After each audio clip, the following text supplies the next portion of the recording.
जोपर्यंत छवी या घरात आणि ऑफिसमध्ये आहे तोपर्यंत फिरंग्या आणि दादूच्या नात्याला धक्का लागूही देणार नाही. ठीक आहे, मी घेईन शिगडी, पण माझी एक अट आहे. काय? तू बाई आजीला जाऊन सांग की तिने स्वतः माझ्या घरी यायचं. ज्या दिवशी ती इथे येईल त्या दिवशी या शेगडीवर चहा करून मी स्वतः तिला पाजेन. सांगते. मला खात्री आहे तो दिवस लवकरच येईल. आता तरी घे.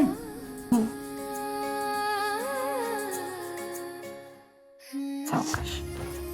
एक मिनिट आहे. एक मिनिट थांब.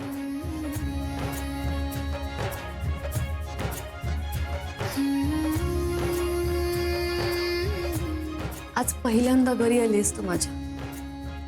तुला तोंड गोड केल्याशिवाय मी पाठवणार नाही.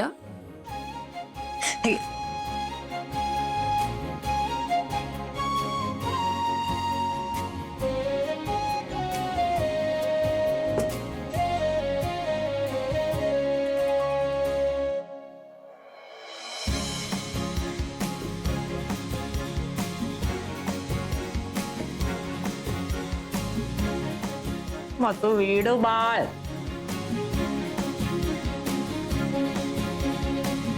शांभवी, शांभवी, अगं ब्रेकिंग न्यूज आहे. तुला ऐकलंस ना तर शॉक बसेल. कुठे आग लागली आता? आग नाही लागलीये. छवी चूल पेटवत होती ना, तर मम्माने तिला शेगडी घेऊन दिली गिफ्ट. या घरातून हकलून दिलंय, पण आहेर सुद्धा दिलाय. बघितलंस? येऊ दे ना मग, काय फरक पडतोय? हे करून काय ती छवी घरात परत येणार आहे का? ना नाही, पण मम्मा तिचा संसार थाटून देते. त्याचं काय? काय द्यायचंय ते देऊ दे. अख्खा संसार उचलून देऊ दे. काय फरक पडतोय? आज तिथे शेगडी जरी दिली असेल ना, तरी त्याचा भडका दुसरीकडे उडाला. कुठे? ऑफिसमध्ये. ऑफिसमध्ये साकेत आणि अनिकेतचं मोठं भांडण झालं. मी वादाची ठिणगी टाकली. आता हळूहळू सगळीकडे आग लागणार आणि बाई आजींचं हे घर उद्ध्वस्त होणार.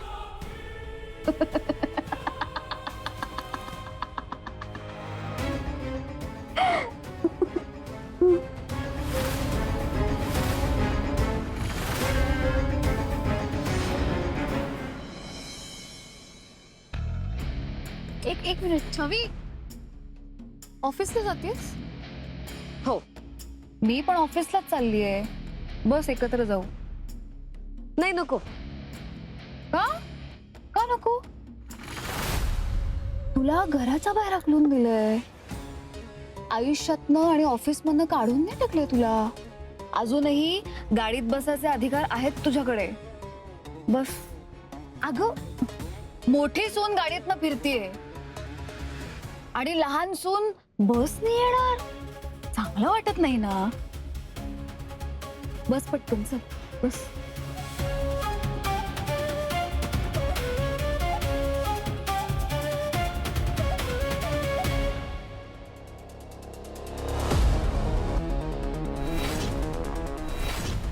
मोठेपणा घ्यायची एक संधी सोडत नाहीस. ड्रायव्हर आहेत म्हणून मला काही बोलता नाही, म्हणून बसली मी गाडी. मग कसं चाललंय आउट हाऊस लाईफ? मस्त, एकदम छान. आम्ही काहीतरी नवीन एक्सपिरियन्स घेतोय. अरे वा. दुसऱ्यासाठी खड्डा खणला ना की आपणच आधी त्यात पडतो. मला घराबाहेर काढायचं होतं ना तुला. तुलाच घराबाहेर पडावं लागलं.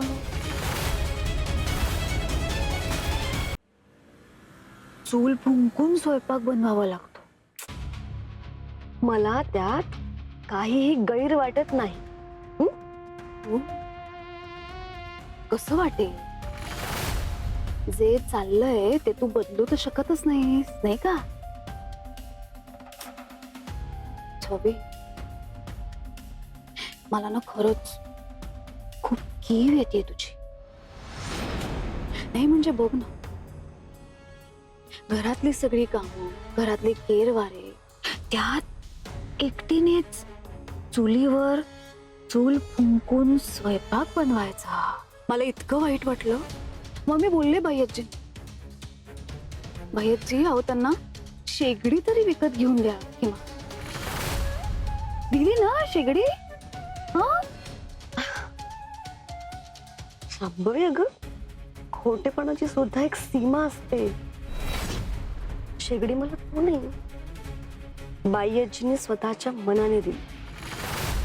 इतकं तरी मी माझ्या बाईजीला चांगलंच ओळखतो. त्यामुळे तू उगाच बडाया मारू नकोस. माझ्या बाईजीने खूप प्रेमाने दिली मला ती शेगडी. त्याचं क्रेडिट तू घेऊ नकोस. हो, प्रेम आहे का तुझ्यावर? इतकं प्रेम आहे की डायरेक्ट आउट हाऊस मध्ये हाकलून दिलं. छवी, अजूनही कळत नाहीये का तुला? त्या घरात सूत्र नक्की कोण हलवतंय ते. वेळ आली ना, तर आता राहतेस ना, त्या आउट हाऊस मधून सुद्धा हाकलून देईल.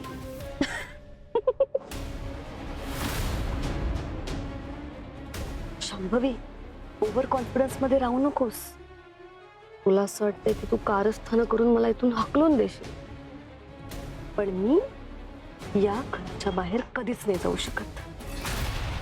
त्यामुळे या गैरसमजुतीत राहू नकोस. ते वेळ आल्यावरच कळेल तुला. आता काउंटडाऊन सुरू झाला. छरी, अनिकेत आणि साकेत मध्ये भांडणं लागली. आता लवकरच त्या दोघांमधले वाद हळूहळू वाढणार आणि तू लवकरच त्या आउट हाऊसच्या बाहेर फेकली जाणार. असलं भांडण? शांभवी, काय केलंयस तू? मी काहीच केलेलं नाही. हा, ते तुला ऑफिस मध्ये गेलीस ना की कळेल. दोन भावंडांमध्ये मतभेद व्हायला सुरुवात झालीये. आता हळूहळू दोन भावांमध्ये वाद होणार आणि ते वेगळे होणार.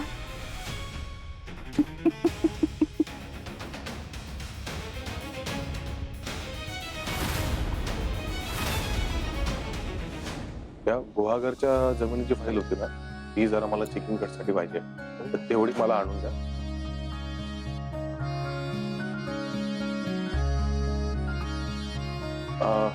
ठीक आहे, आपण बोलू नंतर. मग तेवढ्या फाईल पाठवा मला. ओके, चल जेवून घेऊ. बस. वा,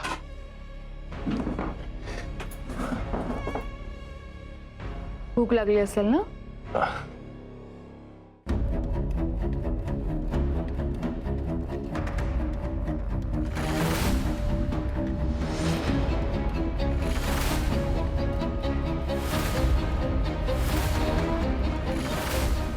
चल गुगू.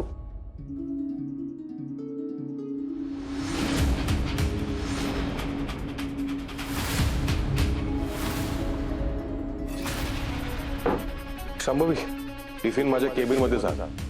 तिकडे जेवण मिळेल.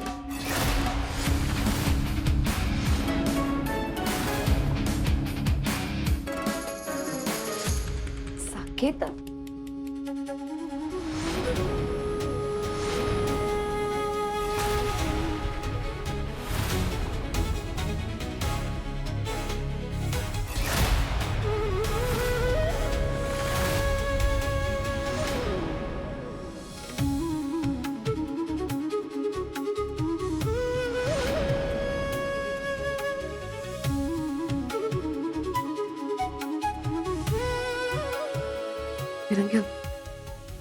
निरंग्या, तू बस ना, आपण इथेच जेऊया.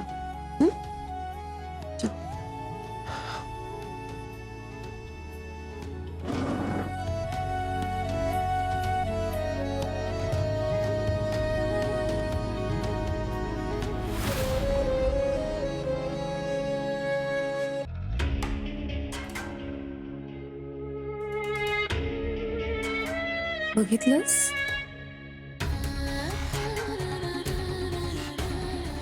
दोन भाऊ एकमेकांकडे बघायलाही तयार नाहीयेत. कशी आग लागली आहे ना मस्त. आता याच आगीत हे बंधू प्रेम जळून खाक होणार. एकाच ऑफिसमध्ये असून दोघं एकत्र जेवायलाही बसणार नाहीत.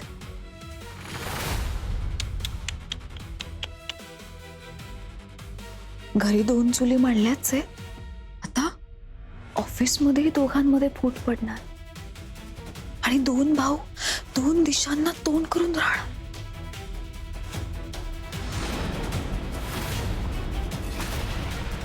शांभवी, इतकं सोपं नाहीये हे नातं तोडणं.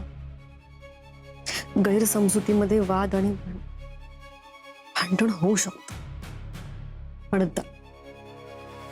फिरंग्या आणि दादूचं नातं, त्यांचं प्रेम कधीच तुटू शकत नाही.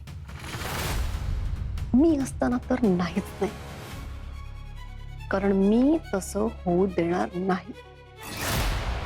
कसं आहे ना शांभवी, जेव्हा एखाद्यावर जीवापाड प्रेम असतं तेव्हाच तिथे हक्काने राग, रुसवे, फुगवे, भांडण या सगळ्या गोष्टी असतात. तुला काय कळणार आहे? तू कधीच कोणावर प्रेम करू शकत नाहीस. त्यामुळे नात्यांची गंमत तुला काय कळणार आहे शांभवी? हे नातं कधीच सुटू शकत नाही.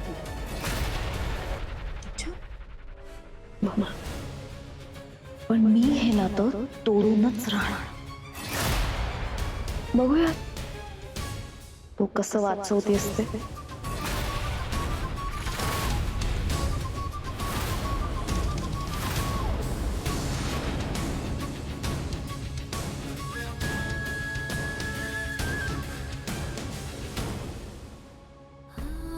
जोपर्यंत छवी या घरात आणि ऑफिसमध्ये आहे तोपर्यंत फिरंग्या आणि दादूच्या नात्याला धक्का लागूही देणार.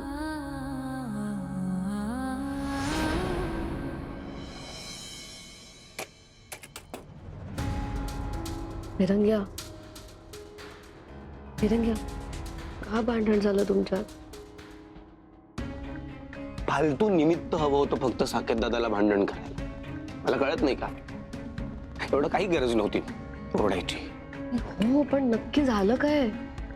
कारण दादू असं कधीच कोणावर रागवत नाही, चिडत नाही. अच्छा, म्हणजे या सगळ्यात मी चुकतोय असं म्हणायचंय का तुला? नाही फिरंग्या, हा? असं नाही म्हणायचंय मग मला. काय? पण इतकं काय झालं की तुम्ही एवढा टोकाचं बांधलात? घरच्या काही कारणांवरून ऑफिसमध्ये वाद झाला का? अजिबात नाही. तो जगताप आला होता, फूड सप्लायर.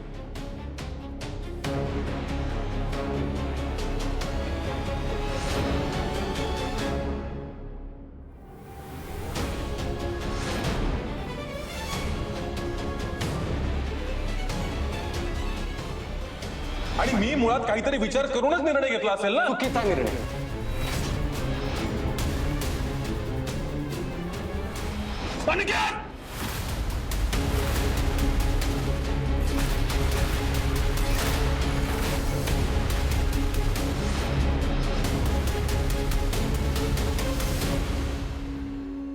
आता हे सगळं महत्वाचं आहे की त्याचा इगो आणि सगळ्यांसमोर, पूर्ण स्टाफ समोर ओरडला होता माझ्या.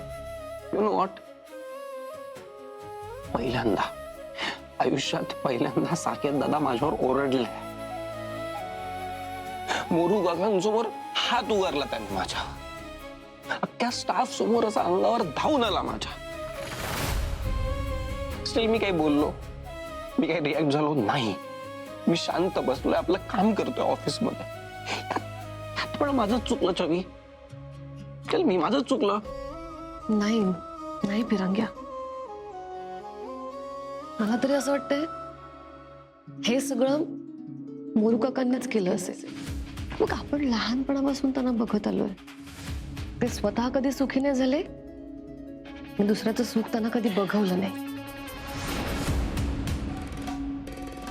आणि आता तर काय, दादूचे कान भरायला त्यांना निमित्त मिळालं. अरे पण दादा काय लहान आहे का? त्याला कळायला नको तो काय ऐकतो या सगळ्यांचं.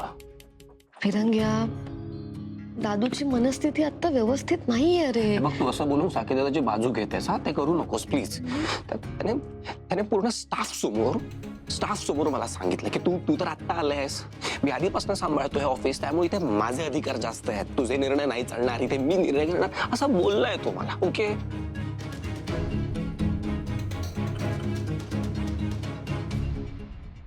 फिरंग्या, फिरंग्या, तुला खरंच असं वाटतं हे सगळे दादूचे विचार असतील म्हणून? या सगळ्या मागे त्या शांभवीचं डोकं आहे. हे असं सगळं घडलं तर ते तिला हवंय. फिरंग्या, तू चिडणार, तू इगो धरून बसणार, तुमच्या दोन भावांमध्ये भांडणं होणार आणि तुम्ही वेगळे होणार. हेच हवंय तिला. पण फिरंग्या, आपल्याला तसं करायचं नाहीये. उलट हीच वेळ आहे एक पाऊल मागे घेऊन समेट करण्याची. हो, तू दादूशी बोल, त्याची माफी माग.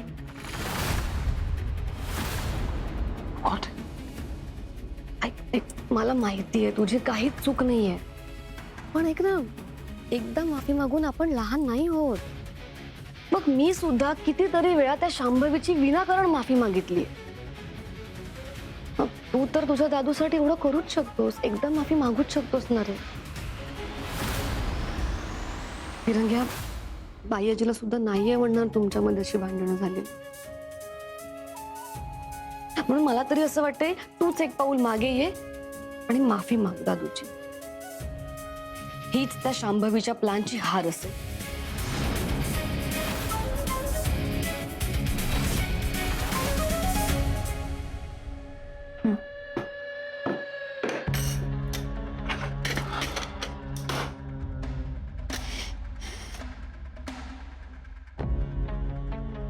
अनिकेत, तुझ्याकडे ज्या रागाने बघत होता ना, मला अजिबात आवडलेलं नाहीये साकेत.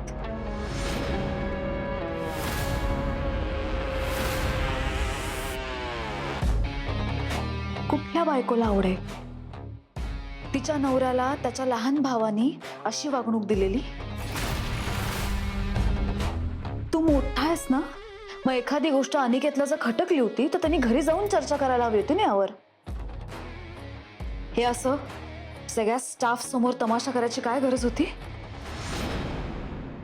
त्यांनी मुद्दाम सगळ्या स्टाफ समोर तुझ्याशी वाद घातला, तू चुकीचा कसा आहेस हे दाखवलं आणि तुझे निर्णय कसे चुकतात ना हे सगळ्यांना सांगितलं. मी सांगते ना तुला, तुझी किंमत कमी करण्याचे प्रयत्न आहेत हे सगळे त्याचे. नाही शांभवी, अनिकेत असा नाहीये ग. तुझा हा स्वभाव, काय करू मी तुझ्या स्वभावाचं? किती भोळा आहेस रे तू साके. असं राहून कसं चालेल? तुझ्यासारखं सगळं जग नसतं. सगळी माणसं तुझ्यासारखी साधी आणि सरळ नाहीयेत. मलाही असंच वाटलं होतं आधी की अनिकेत खूप साधा आणि सरळ स्वभावाचा आहे, पण नाही. आजकाल त्या छवी बरोबर राहून फारच विचित्र वागायला लागलाय तो.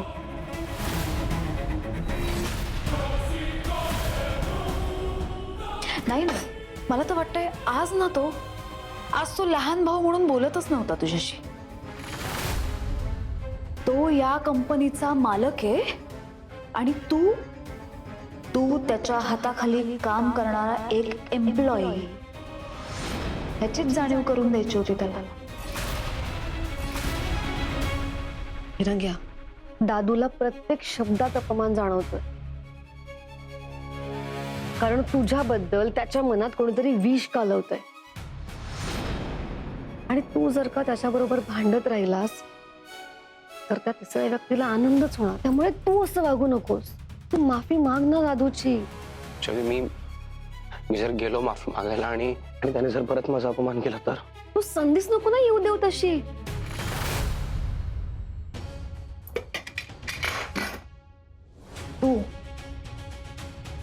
तू तू स्वतःहून अजिबात त्याच्याशी बोलायला जाणार नाहीस, कळलं?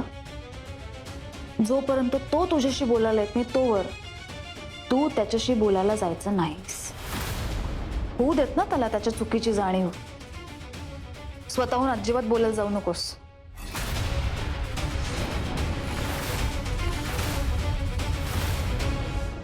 ठीक आहे, मग मी आता जातो साकेत दादाकडे, कारण वेळ घालवण्यात काहीच पॉईंट नाही. बोलतो त्याच्याशी आणि जे काय होऊन जायचंय ना ते होऊन जाऊ दे. ओके? हो फिरंग्या, आणि मला खात्री आहे, तुमच्यामध्ये समेटच होईल. आलोच.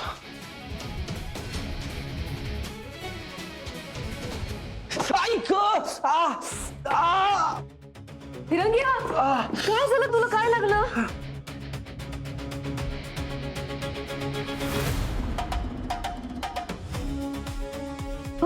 ऐक! ऐक! ऐक! फिरंग्या, तू इथे तो टेबल लागला इथे खूप जोरात. तू आधी इथे ये. ऐक. बस इथे, बस बस बस बस. थँक्यू. बस इथे. बसू दे. बघू मला कुठे लागलं. होत नाही. बघू. ऐक! खूप लागलंय का? कसं फिरंग्या, तुला नीट चालता येत नाही का? बघ ना केवढं लागले. जोरात लागलंय बघ. हळू हळू. ऐक, खूप दुखतंय. Sorry. खूप दुखतंय. Sorry. ऐक साकेत दादा. अनिकेत,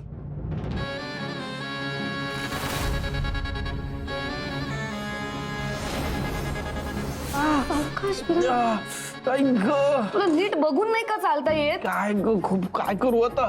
एकदमच अचानक लागलं. ऐक. फिरंग्या, तू ऐक. अनिकेत. खूप अनिकेत सुई सरक बरं. अनिकेत, पाहू, ऐक. काय कुठे दुखते दाखव. हा, काय बोलतोय मी आणि असं कसं धडपडतोयस तू? हा, एवढं मोठं झालं तरी नीट चालता येत नाही तुला बघून. दाखव कुठे लागलंय, दाखव. खूप लागलंय का अनिकेत? सांग ना.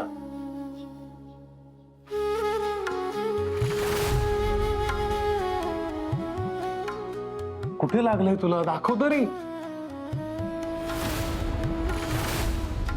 अनिकेत, हा, अरे काय?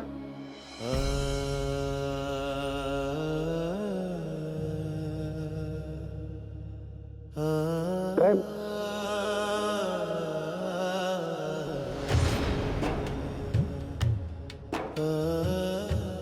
अनिकेत, लागलंय ना तुला? सांग ना मला कुठे दुखतंय.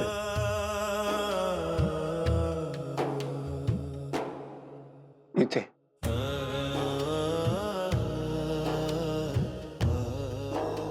इथे खूप दुखतंय साकेत दादा.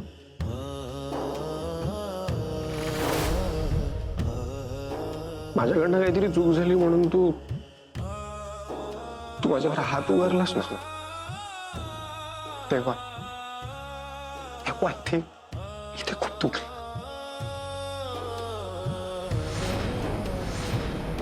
हे बघ, आपल्यात काहीतरी वाद झाला म्हणून आपण भांडलो, दॅट्स ओके. पण तू माझा भाऊ आहेस, माझा साकेत दादा आहेस. कोणीच बदलू शकत नाही. पण माझ्याकडनं जे काही झालंय त्याच्यासाठी सॉरी म्हणतो मी. So sorry. पण स्वतःपासून लांब नको करूस मला, please. Aniket, sorry. Sorry. Sorry Saket दादा. अनिकेत,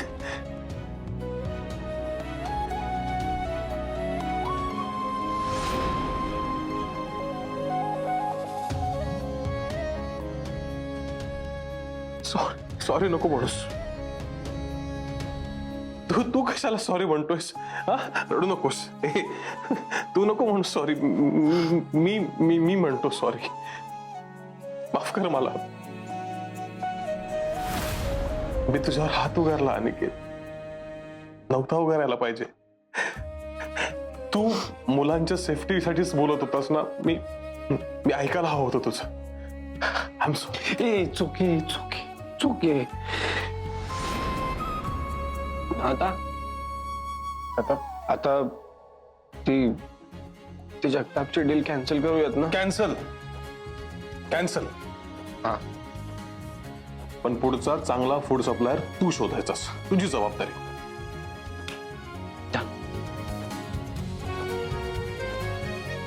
शांभवी, भांडण मिटलं.